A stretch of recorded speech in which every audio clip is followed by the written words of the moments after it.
Hello बच्चों, आप लोगों का अपना YouTube channel maths and in Hindi में स्वागत है। तो आइए आज शुरू करते हैं क्लास 11th का मैथ का पहला चैप्टर जो कि है समुच्चय, जिसको अंग्रेजी में बोलते हैं सेट्स। तो यहाँ पे इस चैप्टर को पढ़ते क्यों? तो देखिए, इस चैप्टर के बिना आप रिलेशंस और फंक्शंस यानी बात करें हिंदी में संबंध और फलन नहीं पढ़ सकते हैं। तो यदि आपको ये टॉपिक अच्छे से आएगा तो आप रिलेशंस फंक्शंस आसानी से पढ़ सकते हैं, समझ सकते हैं। ये चैप्टर बहुत ही डिफिकल्ट होता है और आप लोगों से वादा है कि इस वीडियो को अंत तक देखें, जरूर ये आपको आसान लगेगा और अच्छे से आप प्रॉब्लम को सॉल्व कर पाएंगे। यदि बात करें इस चैप्टर समुच्चय का, तो इसका उपयोग सर्वप्रथम इस शब्द को बोला था जर्मन गणितज्ञ जॉर्ज कैंटर ने। तो समुच्चय जो कि आधुनिक गणित की आधार है आजकल। तो आइए यहाँ पे बिना किसी देरी का शुरू करते हैं इस चैप्टर को। समुच्चय, समुच्चय कहने का मतलब क्या? वस्तुओं का संग्रह, वस्तुओं का संग्रह। और हाँ, इस लेक्चर में हम समुच्चय की परिभाषा, समुच्चय का निरूपण कैसे रिप्रेजेंट करते हैं और उसके कुछ उदाहरण को देखेंगे। तो देखिए, समुच्चय की परिभाषा क्या होगा?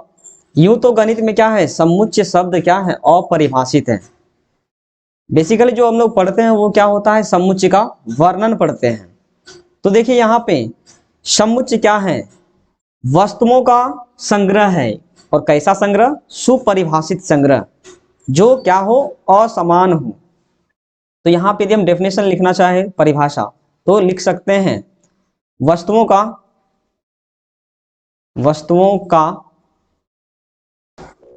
वस्तुओं का सुपरिभाषित संग्रह, वस्तुओं का सुपरिभाषित संग्रह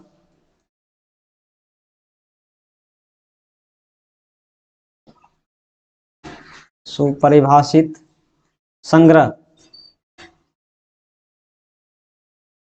जो असमान हो, असमान हो, कोमा समुच्चय कहलाता है। समुच्चय कहलाता है। अब देखिए इस परिभाषा में क्या आ रहा है, वर्ड सुपरिभाषित संग्रह। तो इसका अर्थ क्या है? और देखिए, यदि इसको अंग्रेजी में लिखना हो, परिभाषा बताना हो, तो आप लिख सकते हैं a set is well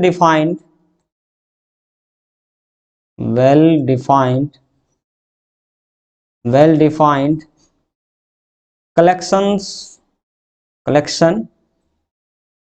of objects। तो यहां देखिए, वेल डिफाइंड या हिंदी में बोलते सुपरिभाषित, इसका मतलब क्या हुआ? सुपरिभाषित का मतलब ये हुआ संग्रह को सुपरिभाषित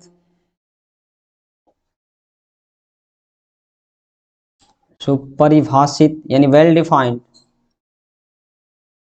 सुपरिभाषित कहते हैं यदि संग्रह का प्रत्येक अवयव, संग्रह का प्रत्येक अवयव कुछ परिभाषा रखता हो, कुछ परिभाषा रखता हो। अर्थात क्या हुआ कि संग्रह का प्रत्येक अवयव कैसा होना चाहिए, भिन्न भिन्न होना चाहिए। तो इसका मतलब ये हुआ, अर्थात किसी अवयव की पुनरावृत्ति न हो, किसी अवयव की पुनरावृत्ति, अंग्रेजी में बोलते हैं रिपीटेशन, पुनरावृत्ति न हो। तो ये मतलब है आपको सुपरिभाषित का। तो देखिए यहाँ पे वस्तुओं का सुपरिभाषित संग्रह जो असमान हो, इसका मतलब क्या हुआ कि अलग अलग हो, भिन्न भिन्न हो, पुनरावृत्ति नहीं हो। तो ये हो गया आपको समुच्चय की परिभाषा।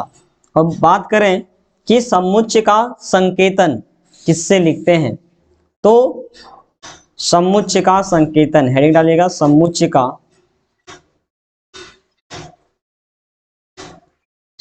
का संकेतन कैसे रिप्रेजेंट करते हैं, कैसे लिखते हैं। तो देखिए समुच्चय को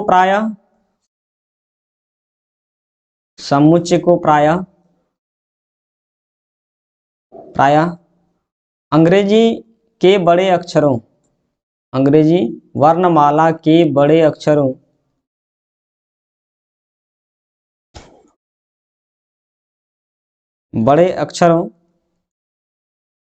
capital A, capital B, C up to Z एवं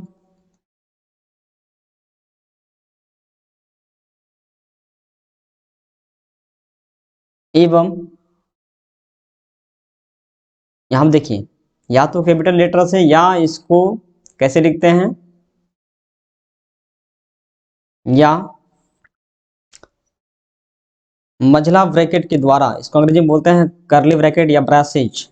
तो देखिए या तो आप कैपिटल लेटर से लिख दिया इस तरह से व्यक्त करते हैं, से व्यक्त करते हैं तथा कोष्ठक के अंदर,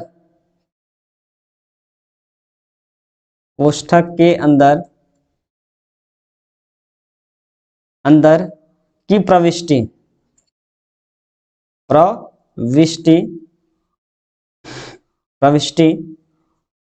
समुच्चय का अवयव कहलाता है और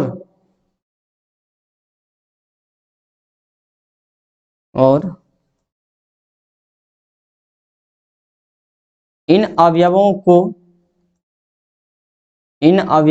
को अंग्रेजी वर्णमाला के छोटे अक्षरों, अंग्रेजी वर्णमाला के छोटे अक्षरों small A, small B, small C up to कहाँ तक, जेड तक, ठीक है, द्वारा व्यक्त किया जाता है, द्वारा व्यक्त किया जाता है। अब देखिए जो समुच्चय के अंदर की प्रविष्टि होती है, जो मझला ब्रैकेट के अंदर लिखा जाता है, वो प्रविष्टि क्या कहलाता है, समुच्चय का अवयव कहलाता है। और यही समुच्चय में अवयवों की संख्या जो है वो कहलाता है गुणात्मक संख्या। तो उसको देखिए आप लिख सकते हैं गुणात्मक संख्या, एक वर्ड आता है हिंदी में गुणात्मक संख्या, इसको अंग्रेजी में बोलते हैं कार्डिनल नंबर।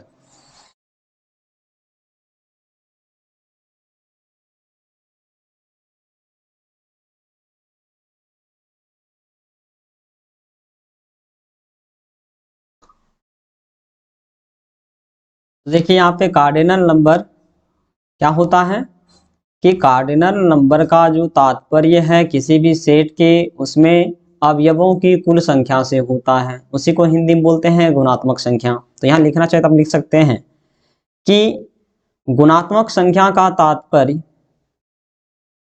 गुणात्मक संख्या का तात्पर्य किसी भी समुच्चय में, किसी भी समुच्चय में,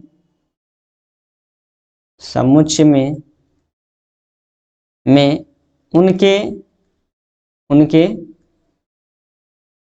अवयवों की कुल संख्या से है। अवयवों की कुल संख्या से है। अब जैसे मान लीजिए कोई सेट ए है तो उसके गुणात्मक संख्या को किस तरह प्रदर्शित करते हैं, तो उसको करते हैं किसी भी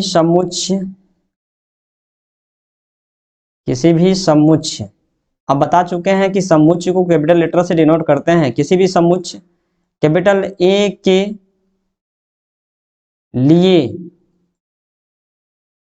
लिए गुणात्मक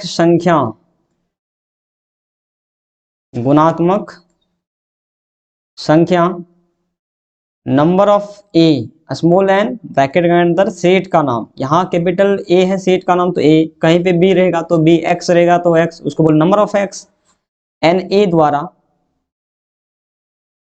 प्रदर्शित किया जाता है या लिखते हैं। प्रदर्शित किया जाता है। अब देखिए बात करते हैं, अगला हेडिंग है इस लेक्चर का जो कि समुच्चय को रिप्रेजेंट कैसे करते हैं।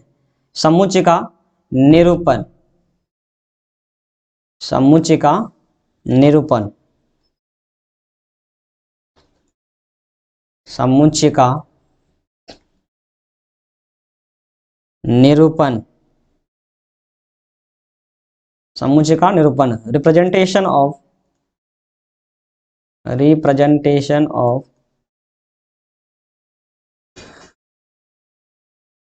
A set. तो देखिए समुच्चय का निरूपण दो विधियों द्वारा किया जाता है। पहला है फर्स्ट समुच्चय सूची विधि। हिंदी में बोलते हैं क्या, समुच्चय सूची विधि या तालिका विधि भी बोलते हैं, ठीक है। तो देखिए इसको अंग्रेजी क्या बोलते हैं, रोस्टर मेथड, जो कि काफी यूज होता है। इसको अंग्रेजी क्या बोलते हैं, रोस्टर मेथड। और क्या बोलते हैं, टेबुलर फॉर्म। Tabular form. दूसरा होता है समुच्चय निर्माण विधि। समुच्चय निर्माण विधि, इसको एक दूसरा हिंदी में बोलते हैं क्या, प्रतीकात्मक विधि, सिंबॉलिकली फॉर्म। समुच्चय निर्माण विधि, इसको अंग्रेजी में बोलते हैं सिंबॉलिकली फॉर्म या सिंबॉलिकली मेथड, या बोलते हैं set rule method. Set rule method. और क्या बोलते हैं, सेट बिल्डर मेथड। बिल्डर मतलब क्या होता है, निर्माण करना। सेट बिल्डर फॉर्म या मेथड। ये होता है दो विधियां। अब इन दोनों विधियों को हम बारी बारी से पढ़ेंगे। देखिए अब देखिए यहाँ पे क्या है, पहला है समुच्चय सूची विधि, जिसको अंग्रेजी में बोलते हैं रोस्टर मेथड और टेबुलर फॉर्म। देखिए यहां पढ़ते हैं, पहला समुच्चय सूची विधि। समुच्चय सूची, देखिए नाम से ही लग रहा है पहले सूची बनाएंगे, और इसमें क्या है, समुच्चय सूची विधि, ठीक है। समुच्चय सूची विधि, अंग्रेजी में क्या बोलते हैं इसको, सेट रूल मेथड, सॉरी क्या बोलते हैं इसको, टेबुलर फॉर्म और रोस्टर मेथड। तो देखिए यहाँ पे समुच्चय सूची विधि में क्या करते हैं, सबसे पहले यदि इसके बारे में लिखना हो तो लिख सकते हैं। इस विधि में सर्वप्रथम या सबसे पहले इस विधि में समुच्चय के जो समुच्चय दिया हुआ है समुच्चय के अवयवों की सूची बनाते हैं, अवयवों की सूची बनाते हैं तथा उन्हें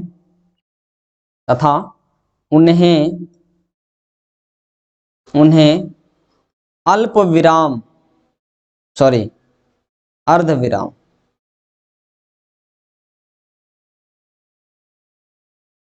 अर्ध विराम जिसको अंग्रेजी में क्या बोलते हैं, कोमा। देखिए वैसे मुझे लगता है कि यहाँ अल्प विराम होना चाहिए, बट ढेर सारे बुक में अर्ध विराम लिखा हुआ है, क्योंकि कोमा को हिंदी में कहते हैं अल्प विराम, बट यहाँ पे अर्ध विराम लिख रहे हैं। और देखिए आपको याद रखना कोमा आप समझते ही हैं, उन्हें अर्ध विराम लगाकर मझले कोष्ठक में लिखते हैं। तो आपको याद हो गया होगा कि नाम क्या है, समुच्चय सूची। पहले समुच्चय में अवयवों की क्या बनाते हैं, सूची बनाते हैं तथा उन्हें अर्धविराम यानी कोमा लगाकर मझले कोष्ठक में लिखते हैं। अगला क्या है देखिए, दूसरा मेथड क्या था, समुच्चय निर्माण विधि। समुच्चय निर्माण विधि जिसको अंग्रेजी में बोलते हैं सिंबॉलिकली फॉर्म या सेट बिल्डर फॉर्म या सेट रूल मेथड। हिंदी में आप बोल सकते हैं समुच्चय निर्माण विधि, प्रतीकात्मक विधि। तो देखिए इसमें क्या होता है, यदि इसके बारे में हम लिखना चाहें तो देखिए इसमें यदि आप लिखें, देखिए इस विधि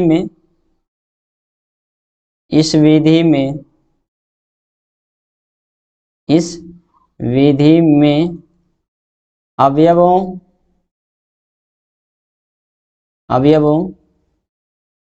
है तो क्या होगा, स्मॉल एक्स। संकेत लिखकर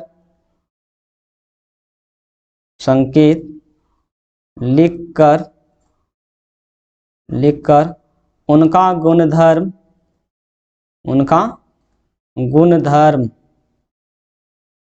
गुणधर्म प्रोबेबिलिटी ऑफ एक्स, ठीक है, पी ऑफ एक्स का उल्लेख करते हुए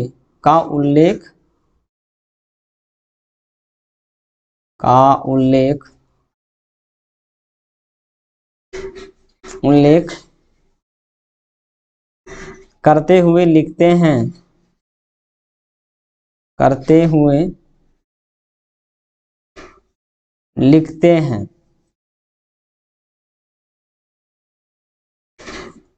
लिखते हैं। अब देखिए इस स्थिति में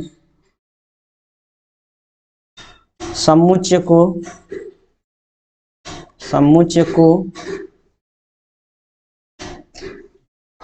अब समुच्चय है तो महिला ब्रैकेट के अंदर देखिए x कोलन भी पढ़ते हैं अंग्रेजी, कोलन p ऑफ x को बताता है या इस तरह से भी लिखा रह सकता है। देखिए x ये तिरछी लाइन, ठीक है, px को बताता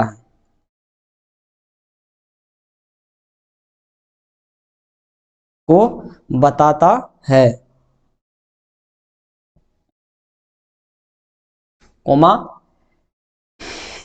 लिखते हैं। तो इस फॉर्म में दिया रहेगा। अब मन में आ रहा होगा आप लोगों के मन में कि इसको पढ़ते कैसे हैं। तो देखिए इसको पढ़ने का तरीका क्या पढ़ते हैं, सभी अवयवों x का समुच्चय, इसको पढ़ते हैं इस प्रकार है कि px क्या वहां पे गुणधर्म है, ठीक है। तो इसको लिख देते हैं हम यहाँ पे, जिसे जिसे जिसे इन्वर्टेड कोमा के अंदर सभी अवयवों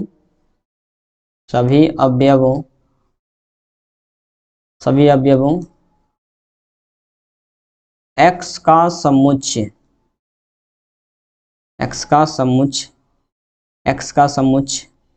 पढ़ते हैं जब px क्या है, प्रॉपर्टी है, px सत्य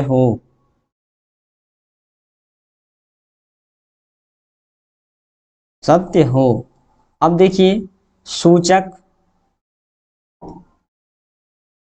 कोलन, ठीक है, डबल डॉट, जिसको बोलते हैं हिंदी में अपूर्ण विराम, कोलन या तिरछी लाइन, ठीक है। इसको कैसे पढ़ते हैं, को क्या पढ़ते हैं, इस प्रकार है कि, को इस प्रकार है कि पढ़ते हैं,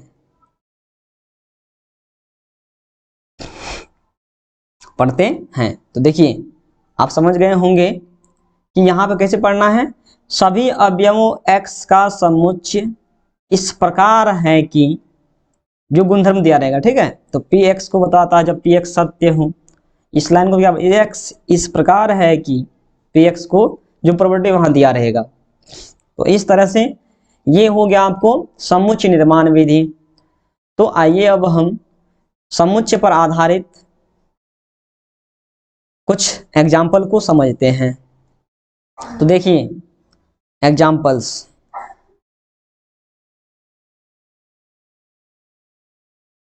पहला एग्जाम्पल लेते हैं। देखिए पहला क्या है, यदि आपको कोई पूछे तेज विद्यार्थियों का समूह, तेज विद्यार्थियों का समूह,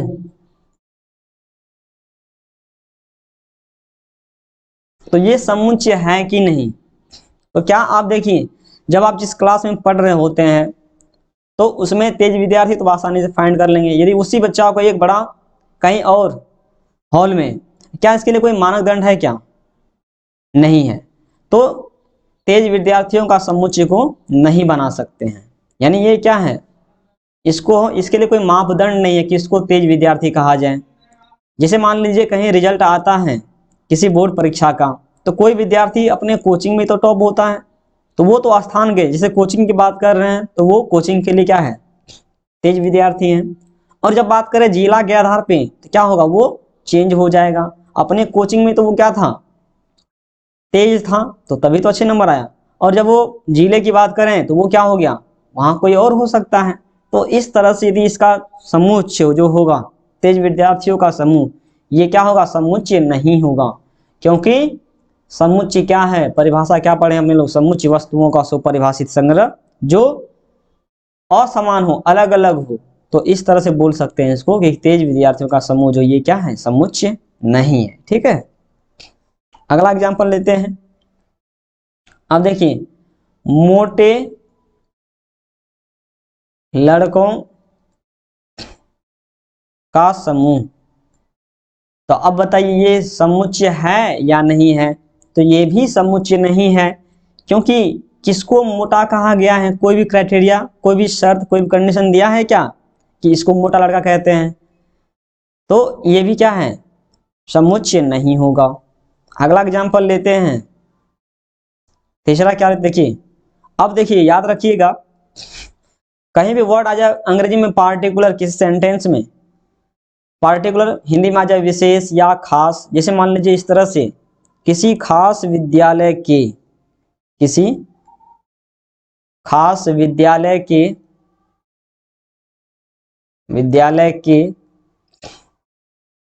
वर्ग, जैसे आप लोग पढ़ रहे हैं 11th, मान लीजिए वर्ग 11th के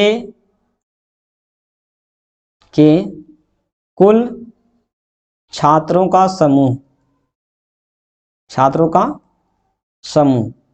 तो बताइए, ये तो आप आसानी से लिख सकते हैं, बता सकते हैं किसी खास विद्यालय के वर्ग 11th के कुल छात्रों का समूह आसानी से हम बना सकते हैं। जैसे मान लीजिए आप किसी कोचिंग में पढ़ रहे हैं, तो उसमें कितने लड़के हैं, कितने छात्र, उसका समूह आराम से बना सकते हैं।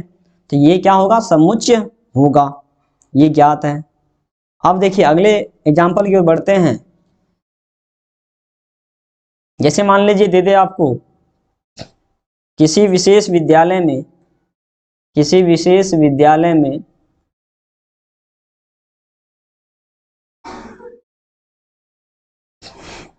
शिक्षकों का समूह, तो ये भी क्या है, ज्ञात है। इसको हम आसानी से काउंट कर सकते हैं, लिख सकते हैं, बता सकते हैं कि किसी, जैसे मान जहाँ जिस कोचिंग में पढ़ रहे हैं वहाँ कितने शिक्षक हैं, उनका समूह आप आसानी से बना सकते हैं। शिक्षकों का समूह क्या होगा, ये आपका क्या हो जाएगा, समुच्चय होगा। अब देखिए अगला लेते हैं। जैसे मान लीजिए आपको दे दें, अंग्रेजी में लिखा जाए the collection of, the collection मतलब क्या होता है, संग्रह। The collection of, the collection of all girls, all girls in your school, in your school. इसका मतलब क्या हुआ कि द कलेक्शन मतलब क्या, संग्रह, ऑल गर्ल्स सभी लड़कियों का आपके विद्यालय में। इसका मतलब यदि बोले तो आपकी कक्षा के सभी लड़कियों का समूह या संग्रह, या लिख लीजिए हिंदी में आपकी कक्षा की सभी लड़कियों का संग्रह। तो बताइए ये समुच्चय है या नहीं, लड़कियों का संग्रह। तो इसको तो आसानी से हम बता सकते हैं, आपकी कक्षा में कितने लड़की है ये तो ज्ञात है, आप काउंट कर सकते हैं, समूह बना सकते हैं, संग्रह कर सकते हैं। तो ये क्या होगा, समुच्चय होगा। अब यहीं पे बात आ जाए, जैसे मान लीजिए विश्व के, विश्व के सुंदर, सुंदर लड़कियों का संग्रह, संग्रह, और अंग्रेजी में ऐसा लिखा हो सकता है the collection of, the collection of beautiful, beautiful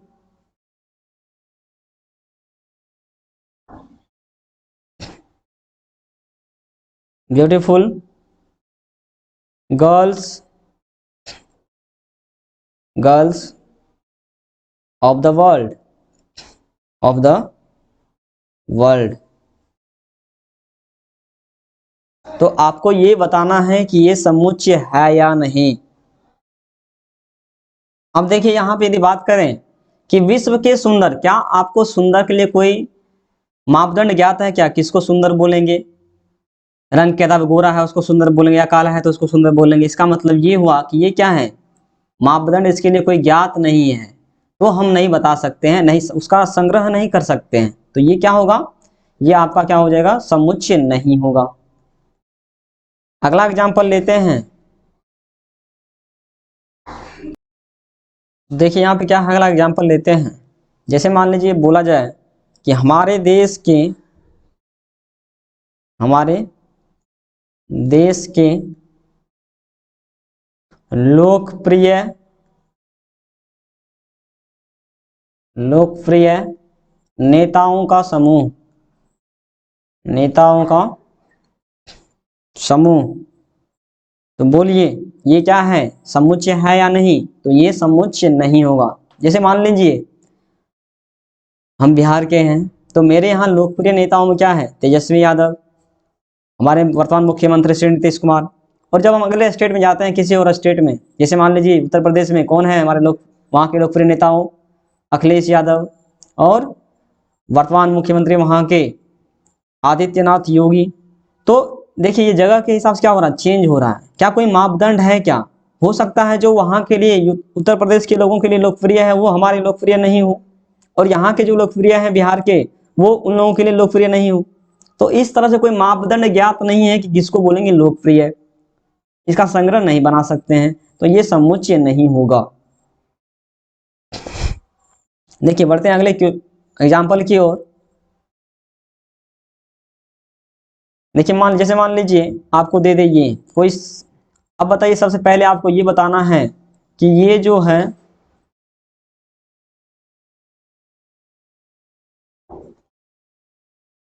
समुच्चय है कि नहीं।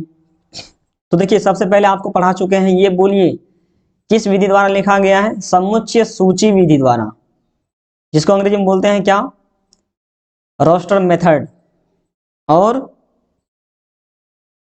Tabular form. तो देखिए यहाँ पे ये समुच्चय है क्या, ये समुच्चय नहीं है, क्योंकि समुच्चय का परिभाषा क्या है, वस्तुओं का सुपरिभाषित संग्रह जो असमान हो। तो आप क्या देख रहे हैं यहाँ पे कि दो क्या हो रहा है, सॉरी एक तो एक ही बार है, दो प्रत्येक अवयव क्या होना चाहिए, अपने आप में अलग परिभाषा रखना चाहिए। यहाँ पे दो है, अब देखिए पांच दो बार आ रहा है, तो बता चुके हैं कि सेट में अवयवों की पुनरावृत्ति नहीं होनी चाहिए, अलग अलग होना चाहिए। ये समुच्चय नहीं होगा, क्योंकि यहाँ पांच का रिपीटेशन हो रहा है, पुनरावृत्ति हो रहा है, तो ये सेट नहीं है। अगला एग्जांपल लेते हैं, जैसे मान लीजिए the collection of the collection of the collection of all students the collection of all students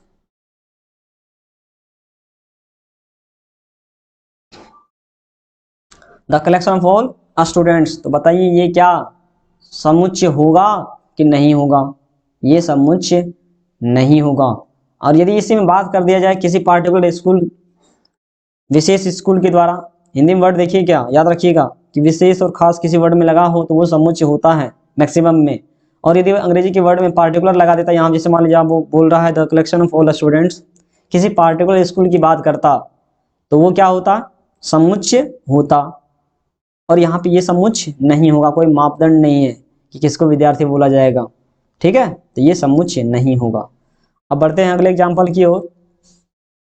जैसे मान लीजिए यहाँ पे आपको ये बताना है कि ए ई आई ओ यू, ये क्या है, यहाँ यू है, ठीक है, ये समुच्चय है, ये समुच्चय है। देखिए हर एक लेटर क्या है, अलग अलग है, तो ये समुच्चय होगा। देखिए यदि बात करें अगला एग्जाम्पल कि भारत के अच्छे क्रिकेट खिलाड़ियों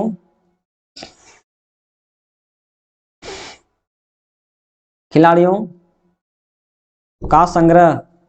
तो बताइए ये समुच्चय है या नहीं, ये समुच्चय नहीं है, क्योंकि अब मान लीजिए से बात करें कि गॉड ऑफ क्रिकेट के समय मीन्स सचिन तेंदुलकर के समय, उस टाइम में अच्छे क्रिकेटर कौन थे भारत के, राहुल द्रविड़, सुनील गावस्कर। और अभी के वर्तमान के समय में कौन है, अभी है रोहित शर्मा, विराट कोहली।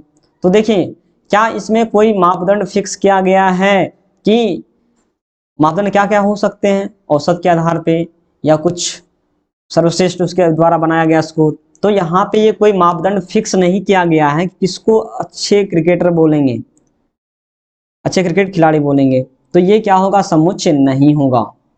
तो यहाँ पे आशा करते हैं कि आपको समुच्चय पहचानना आ गया होगा, समुच्चय को आप आसानी से पहचान सकते हैं। तो याद रखिएगा कि यदि हिंदी वर्ड में कहीं बोला जाए सर्वश्रेष्ठ खिलाड़ियों का समूह, प्रतिभावान आदमी, या तेज, मोटे, सुंदर, मतलब ये सब क्या है, ये समुच्चय नहीं होगा।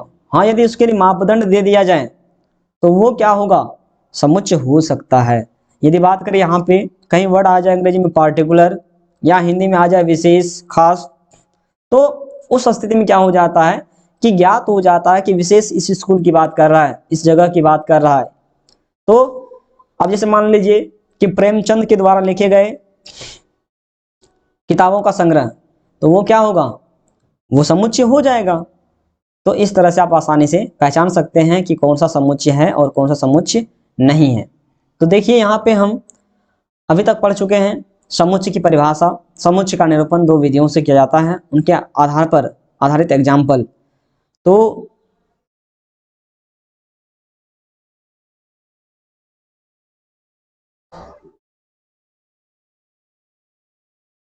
तो देखिए यहाँ पे अब हम कुछ एग्जाम्पल लेते हैं समुच्चय निर्माण विधि पर आधारित न्यूमेरिकल कुछ या उदाहरण लेते हैं। यहाँ देखिए दो मेथड पढ़ चुके हैं, समुच्चय सूची विधि और समुच्चय निर्माण विधि। तो हम समुच्चय निर्माण विधि के कुछ उदाहरण ले रहे हैं कि किस तरह से होते हैं। तो यहाँ पे लिख रहे हैं हम समुच्चय निर्माण विधि, जिसको क्या बोलते हैं सेट बिल्डर फॉर्म या सेट रूल मेथड। इस पे कुछ उदाहरण लेते हैं। देखिए जैसे मान लीजिए पहला एग्जाम्पल यदि आपको बोला जाए, यदि कैपिटल ए 7 से छोटी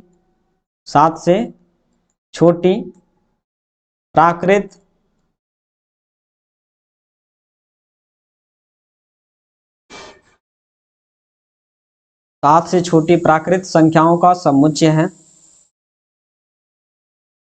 7 से छोटी प्राकृत संख्याओं का समुच्चय है, तो इसको हम किस प्रकार से समुच्चय निर्माण विधि द्वारा लिख सकते हैं। तो इसे समुच्चय निर्माण विधि द्वारा निम्न प्रकार से लिखा जा सकता है या लिखा जा सकता है। देखिए यदि इसको हम लिखना चाहे सेट बिल्डर फॉर्म के, तो आपको पता होगा कि सेट बिल्डर फॉर्म यानी समुच्चय निर्माण विधि में क्या होता है, x इस प्रकार होता है कि वहां पे px क्या देना चाहिए प्रोबेबिलिटी। तो यहाँ प्रोबेबिलिटी क्या है आप देख रहे हैं, प्रोबेबिलिटी ये हो गया कि 7 से छोटी प्राकृतिक संख्या, ये हो गया आपको प्रोबेबिलिटी। तो या तो तिरछी लाइन या कोलोन दे करके इसको क्या पढ़ते हैं, सभी अवयवों x का समुच्चय इस प्रकार है कि जहां x क्या है, x 7 से छोटी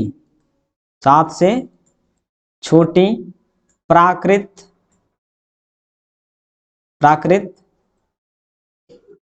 संख्या है। अब आपको पता है कि प्राकृतिक संख्या किसे कहते हैं, गिनती की संख्या को प्राकृतिक संख्या कहते हैं।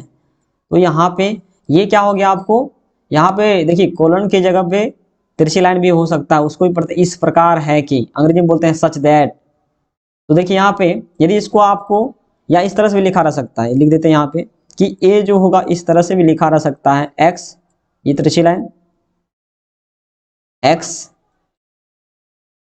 7 से छोटी प्राकृत संख्या, दोनों एक ही बात है, 7 से छोटी प्राकृत संख्या है। तो देखिए इसको पढ़ना कैसे है, सभी अवयवों x का समुच्चय, इसको क्या पढ़ते हैं, इस प्रकार है कि x 7 से छोटी प्राकृत संख्या है। देखिए यदि आपको इसको क्या आप आसानी से कन्वर्ट कर सकते हैं किसमें, रोस्टर मेथड में। तो रोस्टर मेथड में क्या करते हैं, समुच्चय सूची विधि में सूची बनाते हैं और कोमा लगा करके लिखते हैं। तो देखिए यदि आपको यहाँ पे इसको लिखना हो समुच्चय सूची विधि के रूप में, तो इसको लिख सकते हैं इस तरह से। इस तरह से सवाल में न्यूमेरिकल भी आता है जो कि अपने अगले लेक्चर में करेंगे, समुच्चय सूची विधि।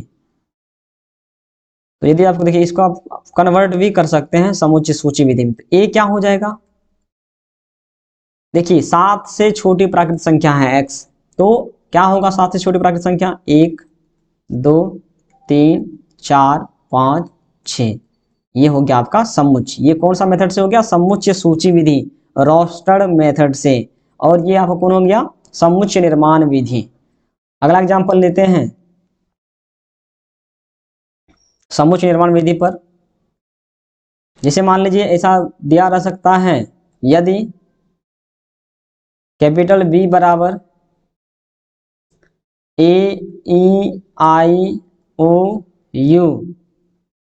ये आपको किस फॉर्म में दिया हुआ है, ये आपको दिया हुआ है समुच्चय सूची विधि के फॉर्म में, इसको आपको कन्वर्ट करना है किसमें, समुच्चय निर्माण विधि में। तो देखिए इसको हो, तो इसे समुच्चय निर्माण रूप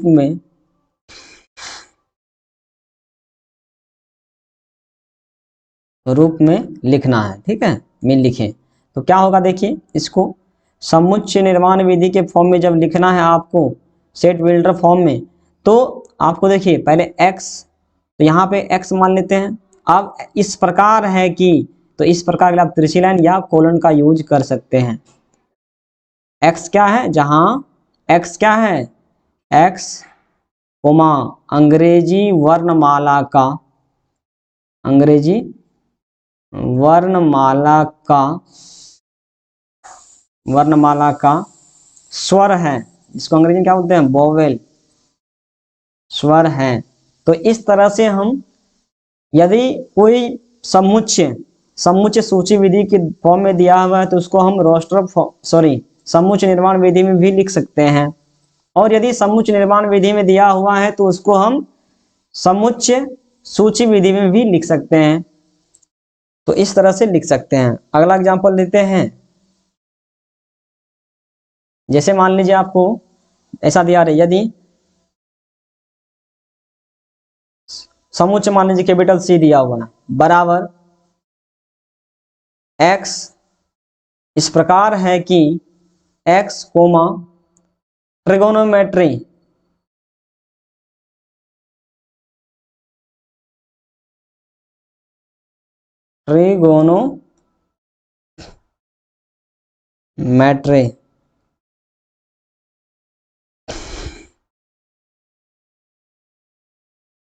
का लेटर है, ठीक है। तो यदि देखिए मान लीजिए यदि आपको इस तरह से लिखना है, यहाँ पे का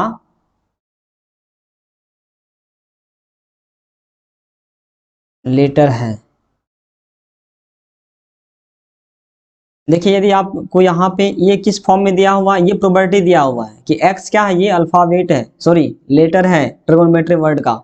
तो यहाँ पे आपको ये किस फॉर्म में दिया हुआ है, समुच्चय निर्माण विधि के फॉर्म में। यदि आपको इसको कन्वर्ट करना है समुच्चय सूची विधि में, तो क्या करेंगे, इसके लेटर को अर्धविराम लगा करके, कोमा लगा करके लिखना है। आपको ये भी ध्यान रखना है कि समुच्चय में सभी अवयव अलग अलग होते हैं, यानी जो वर्ड रिपीट होगा उसको दो बार नहीं लिखेंगे, एक ही बार लिखेंगे। देखिए यहाँ से स्टार्ट करते हैं। तो टी कोमा लगाएंगे, अर्धविराम, आर, आई, जी भी आएगा, ओ भी आएगा, एन। तो अब क्या ओ आएगा, नहीं आएगा, क्योंकि ओ एक बार लिखा जा चुका है। तो यदि 5 ही वर्ड है तो एक बार ही लिखा जाएगा सेट के अंदर, समुच्चय के अंदर। तो यहाँ पे ओ नहीं, देखिए एम लिखेंगे, एम नहीं लिखा गया है। ई, टी तो आ चुका है, इसलिए यहाँ पे टी फिर से नहीं लिखेंगे, क्योंकि समुच्चय का परिभाषा ही है कि पुनरावृत्ति नहीं होना चाहिए, रिपीटेशन नहीं होना चाहिए। तो इस टी के बदले में नहीं लिखेंगे। अब देखिए आर और वाई।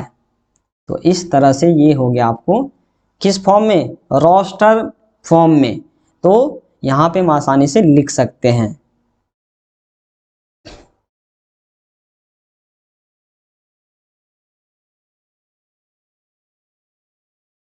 एक बार चेक कर लेते, देखिए यहाँ पे टी हो गया, are, I, ji, O, N, ओ तो नहीं लिखेंगे, एक बार लिख चुके हैं।